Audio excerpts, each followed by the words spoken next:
ఆవిడ అబద్ధాలాడుతోంది. ఆవిడ నోరు తెరిస్తే అన్ని అబద్ధాలే. ఇప్పటికి అర్థమైందా ఆ సఖు అబద్ధాల పుట్టని?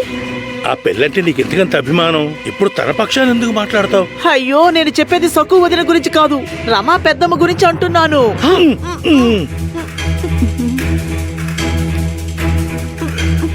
ఏంట్రా? నోర్ముయ్, ఎవరి మీద నేరం చెప్తున్నావురా నువ్వు? ఎవరైనా విన్నారంటే మన ముగ్గురిని ఇంట్లో నుంచి గెంటేస్తారు. అమ్మా, రమా పెద్దమ్మ క్రూరురాలు. సక్కు వదిన చాలా మంచిది. పొరపాటును కూడా తను అబద్ధం ఆడదు. ఇంతవరకు తను ఒక్క తప్పుడు పని కూడా చేయలేదు. అదేంటంటే అమ్మా, వదిన పంజరంలో చిలుక లాంటిది. పెద్దమ్మ తన్ని చిత్రహింసలు పెడుతోంది. యమున అక్క ఎప్పుడు చూసినా వదిన మీద వాళ్ళమ్మకి చాడీలు చెప్తోంది. దుష్టురాలు రమా పెద్దమ్మ. దుర్మార్గురాలు దుర్మార్గురాలు దుర్మార్గురాలు రమా పెద్దమ్మ. అరవకురా. అయ్యో, ఆవిడ విన్నదంటే మన ముగ్గురిని ఇంట్లోంచి గెంటేస్తుంది. సక్కు, ఎలా ఉన్నావు తల్లి? బావున్నావు కదా? నాకు ఆందోళనగా ఉంది. నువ్వెందుకు అబద్ధం ఆడావు? అబద్ధమా? నువ్వు ఎవరితో నాకు కబురు పంపావో ఇంకొకసారి చెప్పు. అది నేను మీకిందాక చెప్పాను కదా, మారుతి బాబాయ్తో అని. సరే సరే, మారుతి ఎవరో అపరిచితురాలికి చెప్పాడు, ఆవిడ నాకు చెప్పింది. పర్లేదు, నువ్వు ఆరోగ్యంగా ఉన్నావు, నాకది చాలు. ఉన్నావు కదా?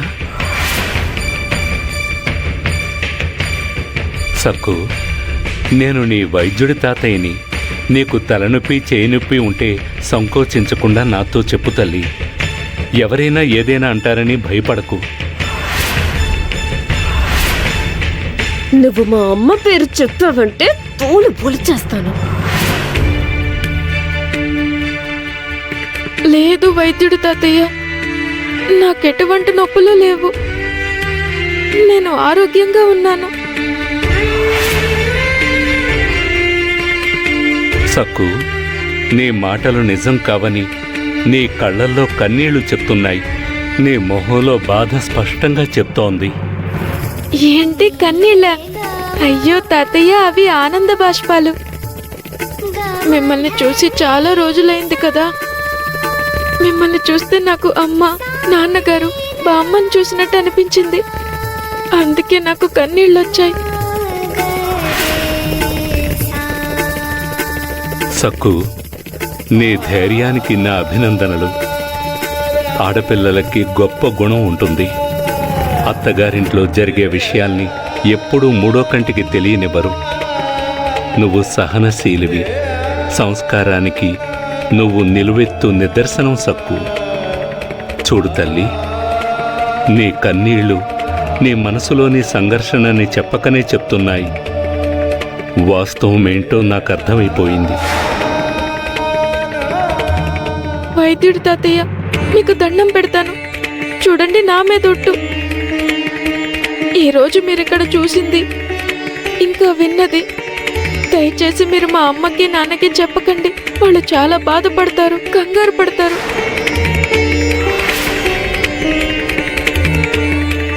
నిజంగా చెప్పను తల్లి. నీ కష్టాల్ని ఆ పాండురంగడు తప్పకుండా తీరుస్తాడు. నీ భక్తికి అపారమైన శక్తి ఉంది సక్కు. పాండురంగడు నిన్ను ఒంటరిగా వదిలేయడు. ఎల్లప్పుడూ నీకు తోడుగా ఉంటాడు. నీకు మేలు చేస్తాడు. శుభం భూయాత్ తల్లి, శుభం భూయాత్. నువ్వు ఎప్పుడూ సుఖశాంతులతో ఉండాలని పాండురంగణ్ణి ప్రార్థిస్తాను.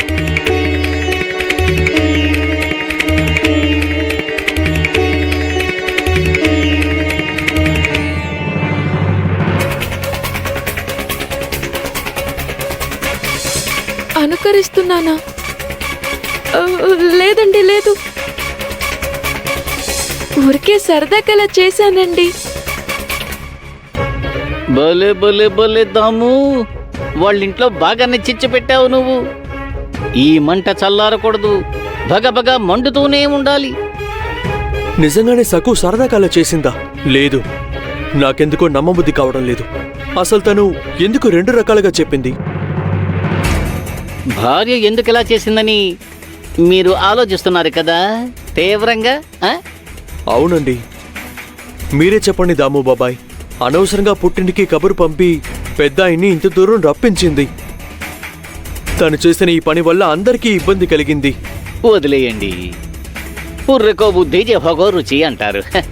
కానీ మీకోటి చెప్పనా? చెప్పండి బాబాయ్.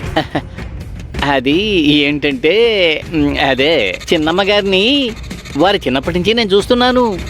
నవకోటి నారాయణ దగ్గర నేను గుమస్తాగా పనిచేసేవాణ్ణి.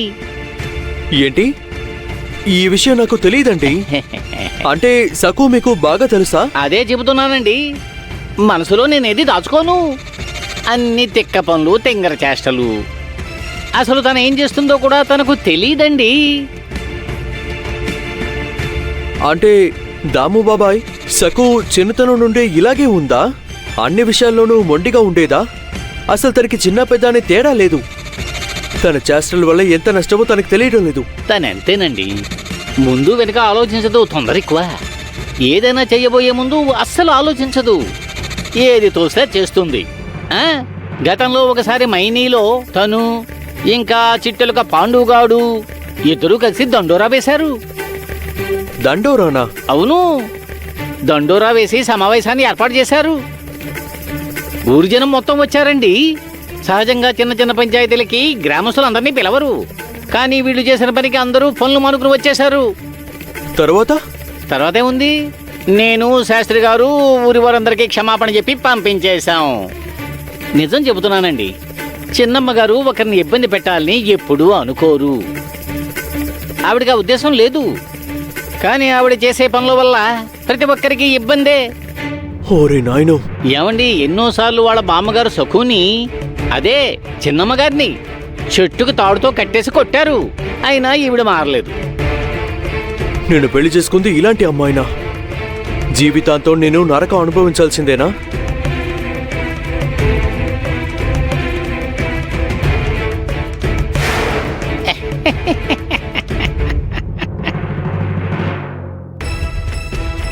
ఏమిటే వచ్చేసావు?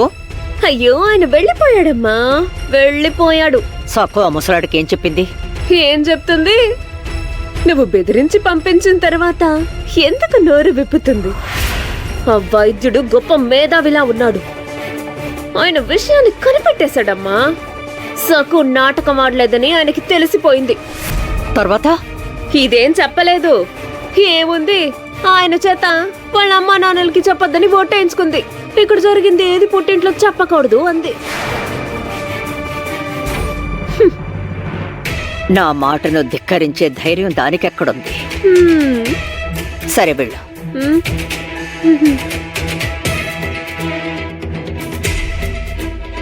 సక్కు, నిన్ను వదిలిపెట్టే ప్రసక్తే లేదు. వైద్యుడికి నువ్వు ఎవరితో కబురు పంపించావు?